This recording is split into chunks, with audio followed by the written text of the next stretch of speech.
ایک دفعہ ایک دانشور کہتے ہیں میں نے ایک آدمی سے پوچھا تو ہر سیاسی پارٹی میں مل جاتا ہے، تیری پارٹی ہے کون سی؟ کہنے لگا تینوں اجے بھی نہیں سمجھ آئی، میری وہ پارٹی ہے جس کی حکومت ہوتی ہے، اور جس کی بھی ہو وہ ہماری ہوئی ہے۔ آپ لوگوں کو سمجھنا ہے، مجھے سمجھنا ہے، نمبر پلیٹیں بدلنے سے انقلاب نہیں آتا، انجن بدلنے سے آتا ہے۔ بہت سارے لوگوں نے بہت سارے لوگوں کے ساتھ اپنا تعلق بنایا، لیکن کچھ عرصے کے بعد انہیں محسوس ہوا کہ اوہو فلانی جگہ پہ تو معاملہ اور تھا۔ خیر ہمارے ملک میں یہ کوئی پریشانی نہیں، یہاں خیر ہے، یہاں لوگ پہلے 5 سال ڈھٹائی سے ٹی وی پہ بیٹھ کے ایک سیاسی جماعت کا دفاع کرتے ہیں، اگلے 5 سال دوسری کا شروع کر دیتے ہیں، اور ڈھٹائی کے ساتھ، دلیری کے ساتھ۔ آپ ان سے کہیں کہ آپ پہلے تو وہاں تھے، تو کہتے ہیں اس وقت بھی میں ٹھیک ہی تھا، آج بھی میں ٹھیک ہوں۔ ایسا ظلم ہے، اور عوام بیچاری زیادتی بیسیکلی ان لوگوں کی ہوتی ہے جو جذباتی ووٹر ہو جاتے ہیں۔ آپ کو پتہ ہے اس وقت قوم کی حالت کیا ہے؟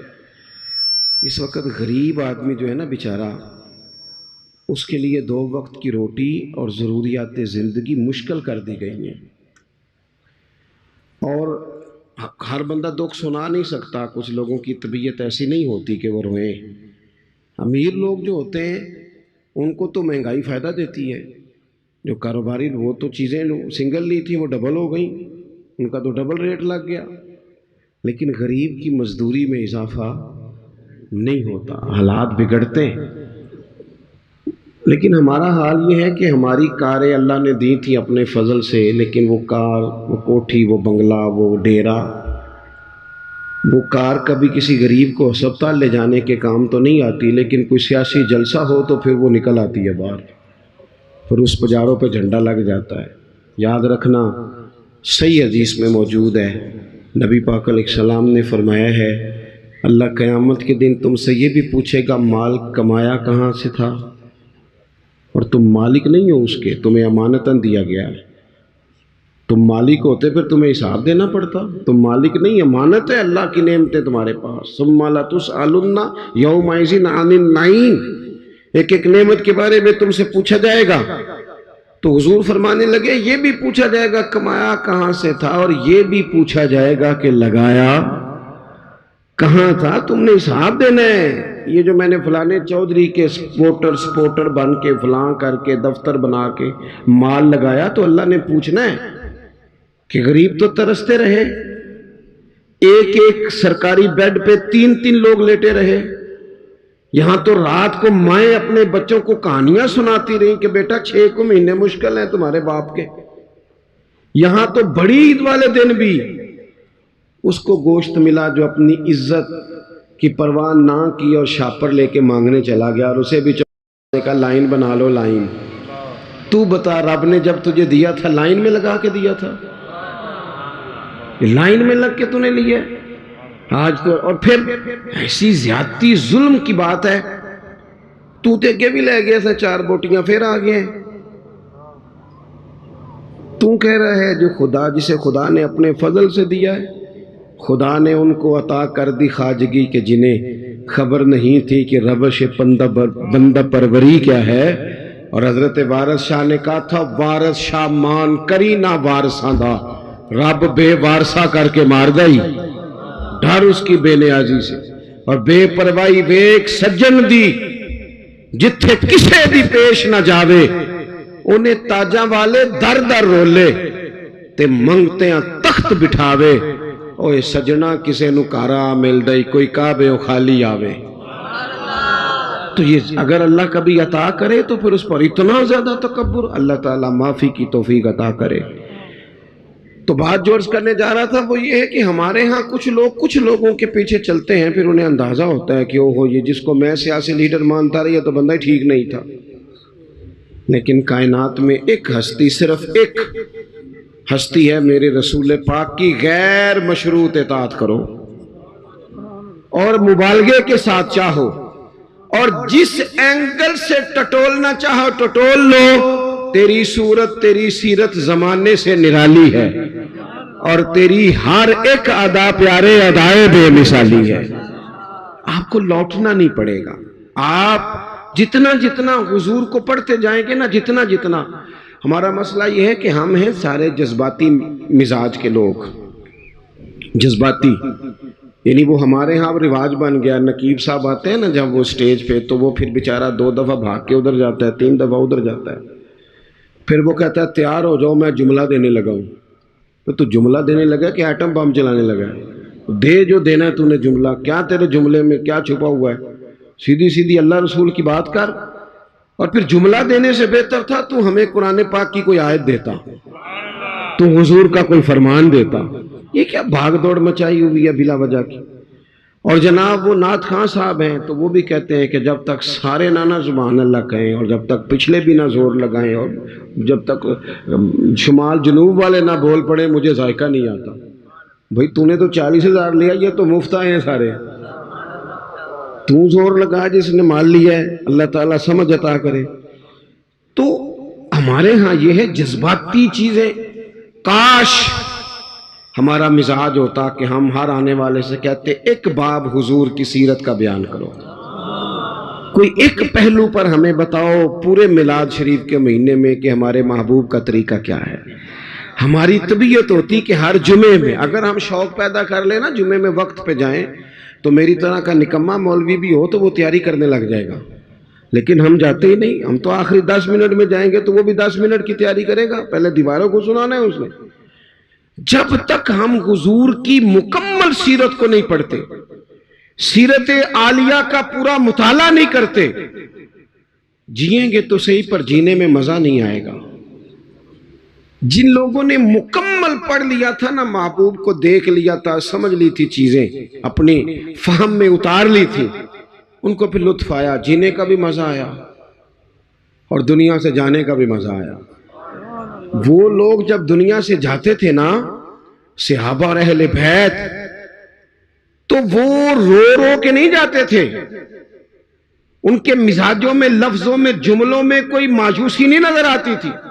وہ یہ نہیں کہتے تھے میرے بچوں کا خیال کرنا، وہ یہ نہیں کہتے تھے او ہو فلانے چیز کا دھیان رکھنا، ان کو یہ نہیں کہنا پڑتا تھا فلانی جگہ بڑی مشکل ہے وہ حل کر دینا.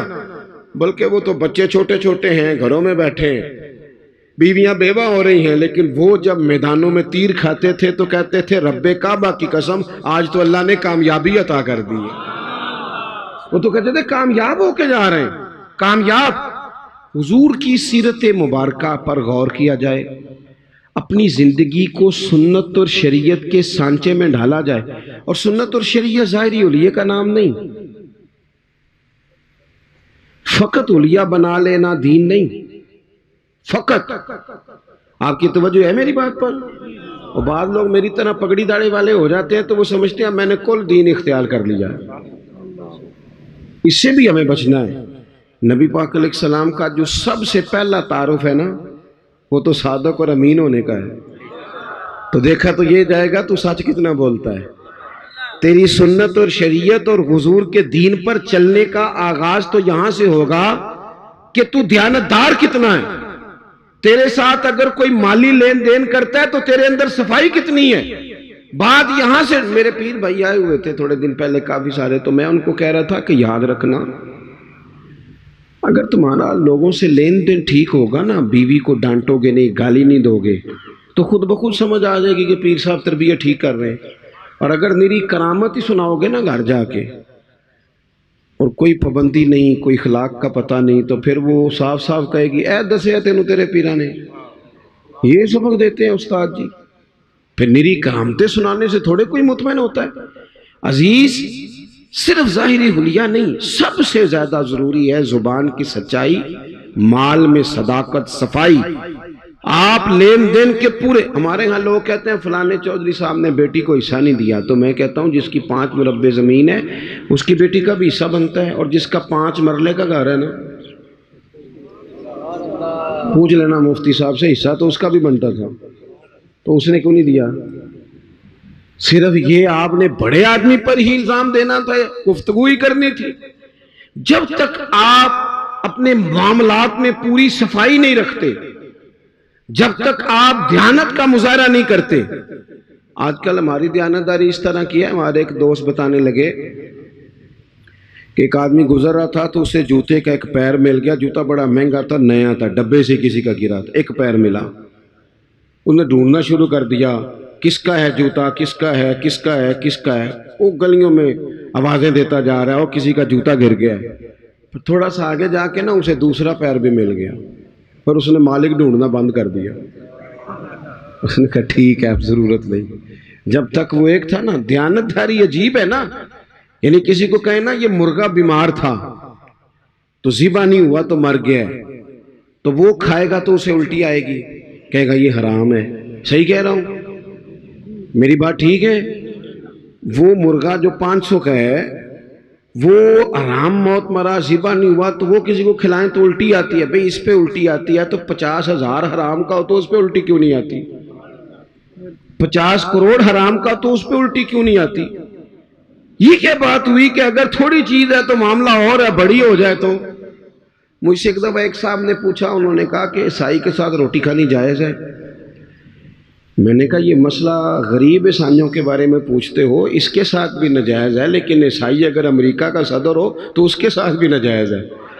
اگر آپ نے اس لیے کہ وہ مشرک ہے، ناپاک ہے، نجس ہے، اس سے آپ نے پرہیز کرنی ہے تو پھر اس وقت بھی مسئلے پوچھا کرو جب وزیر اعظم ہے، اس میں دعوت ہوتی ہے، اور کئی مشیر مولوی بھی بیٹھے ہوتے ہیں بیچ میں، کئی منسٹر مولوی، اس وقت کبھی نہیں کسی نے مسئلہ پوچھا۔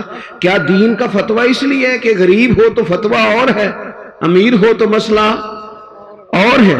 تو اسوہ نور نبی پاک صلی اللہ علیہ وسلم کا یہ ہے، حضور کا اسوہ حسنہ یہ ہے کہ معاملات میں صفائی ہو، صداقت ہو، دیانت۔ اور حضور کو بھی دیکھیں آپ، یہ حضور نے ہمیں سوچے دیے ہیں اسوہ حسنہ۔ میں نے کہا صرف ظاہری حلیے کا نام نہیں، سوچے دیے ہیں حضور نے ہمیں کہ نبی پاک صلی اللہ علیہ وسلم۔ دیکھیں نا کتنا آسان ہے یہ ہمارے لفظ کہنا کہ مشکل آ گئی تھی، لوگوں نے رہنے نہیں دیا، چلے گئے۔ لیکن کریم نے اس ایمرجنسی کے عالم میں بھی، جب پورا مکہ تلواریں لے کے سڑکوں پہ آ گیا ہے، وہاں بھی اگر حضور نے فکر کی ہے تو لوگوں کی امانتوں کی فکر کی ہے۔ اور قربان جائیں، مولا علی سے بھی جب کسی نے پوچھا کبھی مزے سے بھی سوئے؟ کہنے لگے وہ رات ہی مزے سے سویا تھا۔ تو کہا جناب وہ تو خطرہ تھا، اگر وہ پردہ نہ اٹھاتے اور آپ پر اسی طرح حملہ کر دیتے تو حضرت علی کہنے لگے ایسے ہی کر دیتے، ساڈے نبی دی زبان ساڈے واسطے قرآن۔ حضور نے فرمایا تھا علی سو جا، سویرے امانتیں دے کے مدینے آ جانا۔ جب حضور نے کہا تھا سو بھی جا تو مجھے سمجھ آ گئی سوؤں گا بھی۔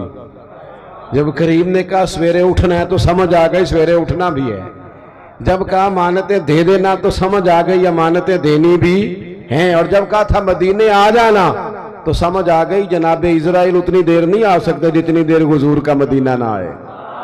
جنوں ویکھ کے ٹھر دیاں آکھیاں نے تو جنوں ویکھ کے ٹھر دا سینہ ہے، ربا تیری ساری خدائی چیکی تے شہر مدینہ ہے۔ اور رب ہی جانے سونے محبوبہ تیرے شہر دیاں بھی کی لذتاں نے۔ ایک رون جنہاں نے ویکھیا نہیں تے ایک رون دوبارہ جامن نہیں، ایک رون جنہاں نے ویکھیا نہیں، ایک رون جنہاں نے ایک رون دوبارہ جامن نہیں۔ تو عزیز حضور نے وہاں بھی امانتوں کا خیال کیا، مزاج نہیں۔ آپ یقین کریں جھوٹ اور بددیانتی تو کھا گئی لوگوں کو۔